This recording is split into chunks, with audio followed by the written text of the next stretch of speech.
hago música, soy productor, arreglista, compositor, cantante y músico también. Lo he hecho esto profesionalmente desde que tenía 6 años de edad. I'd probably say it was through Edgar. He knew most of everyone. It's a lot of Cal State LA homies.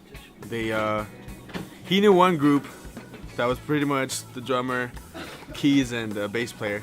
And then he knew me, Jerry, and Hector as another little group. And then him and Francisco used to play together. They were friends for a while. So he kind of just pulled his little strings with his friends together, and we all came together. And Edgar hit me up. He's like, "Hey, you want to sing?" I'm like, "Hell yeah, I want to sing." So everyone came through that.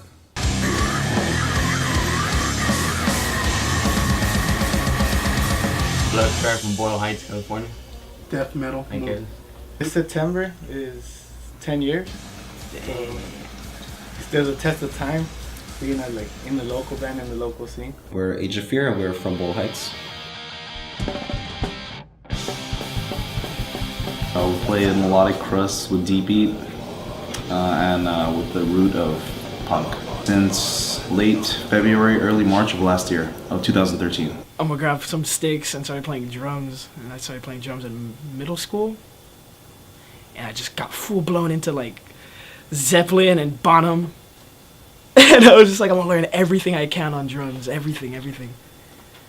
And then I bought a fucking Telecaster. And I was just like, I have some riffs, I have some songs. And I didn't know I could sing. I didn't know until we went in the garage with Matthew and we just couldn't come up with any more shit. And I was like, I have a guitar and I have an amp. Let's jam. And we just started playing. I've been studying music. What I play mostly is ska and reggae. That's what I started playing keyboard with. Started listening to Nirvana, like when I was a little fucking kid. Like I wasn't into music at all. And then all of a sudden I listened to Nevermind and I got all into it and I just picked up a guitar that they bought me that was just sitting there collecting dust. I started a band, all grungy, with a couple friends from Azusa. And then after that died down, I started talking to Frankie, and that's when we did the Shaman Code thing, you know.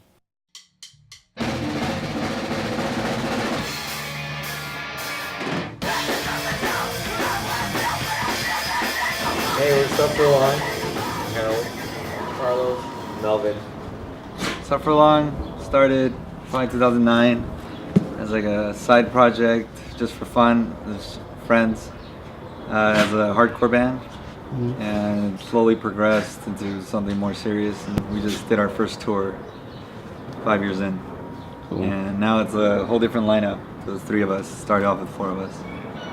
Mira, lo más difícil cuando te juntas a escribir con otra persona es ponerte de acuerdo, porque tú puedes traer un sentimiento y el otro compositor está pensando otra cosa, ¿no? Entonces es muy difícil expresar una idea entre 2 personas o 3.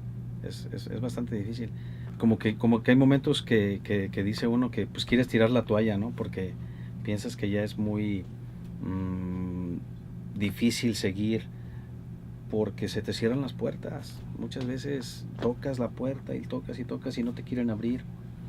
Pero yo creo que cuando tú tienes una firmeza en tu objetivo, que realmente quieres lograrlo, sigues adelante. I think the first one is like off the bat, is like right when you start a band, like the first few years, just getting members. Yeah, getting members and keeping members. Because they want instant results. They want instant, like, oh, we're not big, oh, we're not playing that many shows, or the music ain't coming right. And then after, if you're a young band, you ain't gonna have really a practice spot, unless you have your house. If everybody lives in an apartment, it's like, where are you gonna practice? And if you do find a studio, it's really hard because you're young, you're in high school. I don't have a job. You also got to deal with a lot of other individuals, other than yourself. You got to concern yourself with your other bandmates, getting to the club on time. A lot of disagreements. Yeah, I was about to say, there are those times where it's like, nah, that shit was whack, do it again. Yeah. Or like, do a better job, that wasn't good enough. Yeah, we're very blunt when it comes to like making music, and we don't like what we're doing. We're like, hey, that shit's whack, nah. That shit's whack, dude. I don't feel it, or we can make it better, or like it's not groovy enough, or whatever. I need to be replaced. There are going to be times where we will have random events. I mean, obviously managing a personal life is quite difficult sometimes when having a band. There's been some times where little disagreements did come along the way. And it's understandable, I mean, but I feel like we definitely owe them our appreciation as far as them understanding what we're trying to do with this band. Different, because we've had some good bar shows, we've had some shitty bar shows, we've had some good backyard shows, we've had some shitty backyard shows, so it varies. I mean, There's a couple times where we actually almost didn't even play because it was about closing time and other bands, you know, doing all their making their sets too long, or we were just waiting, and then we ended up not even playing. We're like, whatever. Or, I don't know, just having no one there. I mean, we'll still jam, but like having no one there, they're just kind of doing that thing. And it takes the energy out of it, you know. As far as talking about a 4-piece band versus an 8-piece band, it's literally double. And it's twice as hard to get things together. Getting a show for 8 people is difficult because 1, you have to get the show, and then 2, you have to ask 7 other people, hey, can you make it on this day? And then you slowly throughout the week get a yes, no, what time, and then you have to just organization is very hard. I mean, thankfully, like with technology today, it's a lot easier, but organization is still a difficult factor. Yeah, there's a lot of gig sharing gears, and like we use someone else's drum set sometimes, and it's always that's always when it like something goes wrong. That's the best, cause like even when it bombs, dude, it's like we're out there, we brought all our gear already, so we might as well make the best of it, and it's like a good show of character. Because like some people when they show up to a show and there's nobody there and it's like a bunk just bombed show, like if people break down, it's like some people will just be like, oh fuck this, like they just lose like spirit completely, you know what I mean? And it's like that's cool when you can play a show like that, and even if it's bunk, you make it good, you know what I mean? And you're so into it and you're so confident about your music that you get the people that are there moving and shit. Yeah. That's what's cool. I've gone to a show at 10 o'clock and didn't play until 1 a.m. Just hanging out there for 3 hours listening to music that a lot of the times isn't that great. And you know, you're just waiting there and show's lagging, and then you're like, are we gonna get to play? And it's 1 in the morning, and you know, you're exhausted because you've been standing for 3 hours and then you still have to go out there and bring it and play a show, and you're like, shit. It is worth it, but sometimes you're just getting it's too much of a bitch to just like get there, and there are times where the gig isn't happening. You know what I mean? There's cops, fucking cops, dude. I mean, so especially around this area, you're like getting blasted. Like, of course, like maybe having your equipment stolen. Yep. Maybe not even getting to play. Like loading up your stuff, showing up to the gig, waiting till like 12 o'clock, and then the cops showing up and you don't even get to play. You just wasted your time. Even though Friday night. And sometimes, just for the sake of being in a band, you have to take what you want to play, and then you have to be like, okay, well, who would want to listen to this? And then you have to do, as much as I don't want to do those things, like you, in a way, you still have to kind of think, well, what show can we play in? When in reality, I just want to play whatever I want to play, you know? We do the band, we practice as much as we can. You know, Carlos goes to school full time too. He works. Melvin's teaching also.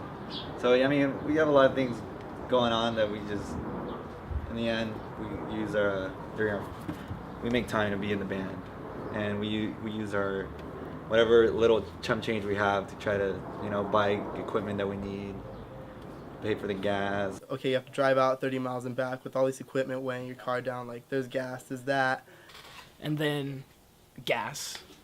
Like, sometimes it's like in fucking Rancho. You know, so I mean, it all pays for itself in terms of getting the satisfaction that you wanted. Mira, yo creo que esto lo tomo yo, sí es un trabajo, es una profesión, pero me gusta mucho hacer música, sobre todo porque envuelves tus sentimientos, envuelves historias que te pasaron, experiencias. When we're playing, I mean, it's a high, it's a rush. You go out and play, you have people watching you. It's why I live. That's what it is. Perform. One of the best things is being able to relate to any crowd, making sure that our point gets across. I mean, definitely to be able to see people understand your music and connect with you on that level is something that's very gratifying. Just being there in front of the crowd, like, I don't pay attention to what they're doing.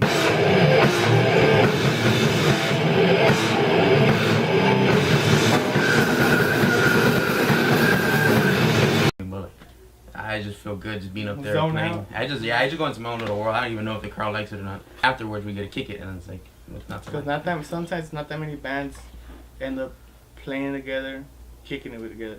No. Most of the time, people would just play Yeah. or rehearse or whatever, and they That's it. just, do their own thing with their own friends. And for me though, just to play for a crowd of any kind and to play what you create and just simply the enjoyment, getting out there and just the simple enjoyment of playing and the passion for music.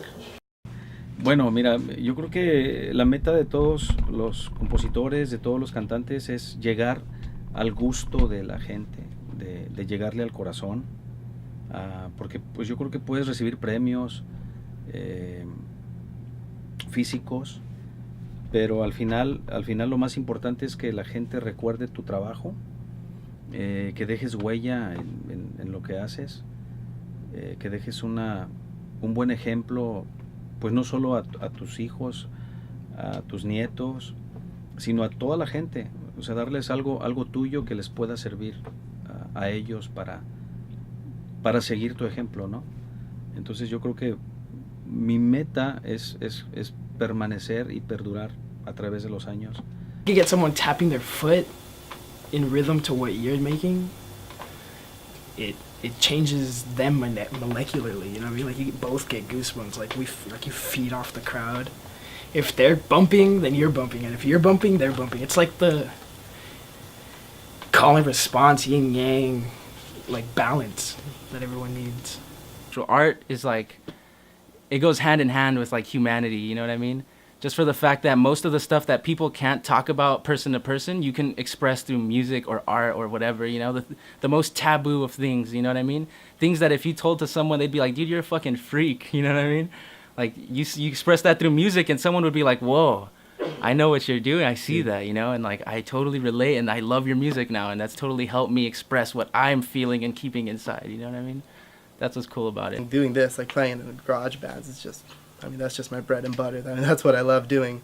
But I mean, as far as what is music to me, it's pretty much, I would say it's my life. It's what I do in my free time. It's what I do when I'm learning. It's what I do when I'm making money. So it's pretty much everything. And this band is like, it's like anger management. Like I need it. I need the outlet. I need to say things that I need to say, and it's just the aggression. It just, every time we play a show, I just feel like a million times better. My music is, my music. So the satisfaction is that I'm playing whatever I want to play, and that's what I want to do. So Yeah. We grew up listening to various different types of music. Definitely a big part of us and the way we express ourselves. We live by music and we'll certainly die by music. Pero tu trabajo, eso sí, nadie lo va a poder borrar porque tu trabajo se va a quedar para siempre. So, yo creo que lo más importante es lo que tu creación, algo que pueda perdurar por los años. Especially if this is a documentary about music, join a band. Like, definitely try to express some of the shit that's going on around you. Why? Just because, like, that should be heard, you know? Like, a lot of people, like to bottle up what's going on and stuff, or they don't like to talk about it. Everyone's, like, a lot of people are low-key about their shit, but, like, you should definitely just express. It's never bad to express, you know? Especially in an art form where someone can dig and relate to that and use that, you know? And be like, wow, I'm not the only one who feels that, you know? Definitely make a band or fucking do something, art, something.